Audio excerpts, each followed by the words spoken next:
Hindi apektado ng tensyon sa Middle East ang alyansa ng Pilipinas at Estados Unidos. Ayon sa Armed Forces of the Philippines, walang indikasyong aalisin sa bansa ang mga military asset ng US. Yun ang ulat ni Patrick De Jesus.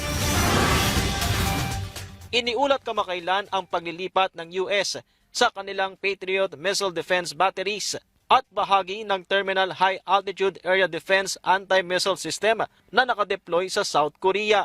Ayon sa report ng isang South Korean news agency, posibleng i-redeploy ang mga naturang kagamitan sa Middle East sa gitna ng nagpapatuloy na tensyon doon na nangyari rin noong nakaraang taon nang magkasanang operasyon ang Estados Unidos sa nuclear facilities ng Iran. Sa kabila nito, tiniyak naman ni South Korean President Lee Jae-myung na hindi apektado ang kanilang deterrence strategy laban sa North Korea at iba pang mga banta. Dito sa Pilipinas, sinabi ng Armed Forces of the Philippines na walang indikasyong magkakaroon ng pull-out ang US sa kanilang mga military asset. Ilan sa mga kagamitang nasa bansa ay ang Typhoon Missile System at ang Navy Marine Expeditionary Ship o Nemesis Missile System.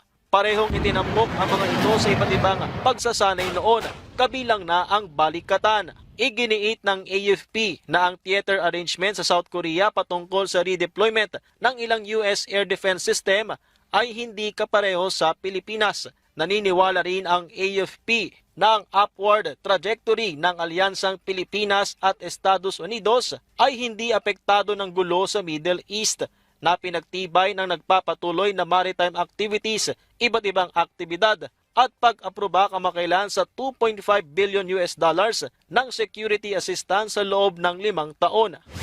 Sa susunod na buwan na ang taunang balikatan exercises ng Pilipinas at Estados Unidos kasama ang iba pang mga bansa. Kahit may tensyon sa Middle East, tuloy ang mga pagsasanay pero nakamonitor din ang AFP sa sitwasyon. Well, our troops remain po, no? Yung readiness natin and yung posture natin, tuloy-tuloy naman po tayo kung anuman. But of course, with the current situation, nag-a-adjust din po tayo.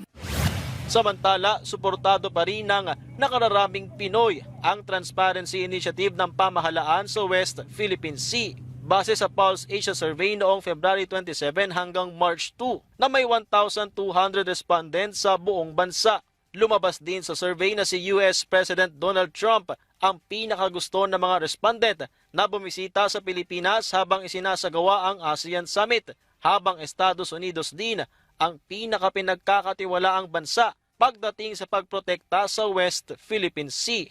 They really appreciate the effort of the National Task Force for the West Philippine Sea and of course with the approval of President Marcos na meron talagang pangangailangan na pataasin ang kamalayan ng Pilipino at i-expose ang Chinese aggression. Sa gitna naman ng pagtaas sa presyo ng mga produktong petrolyo, tiniyak ng Philippine Coast Guard na mananatiling prioridad ang deployment ng kanilang mga barko at asset para magpatrolya sa West Philippine Sea.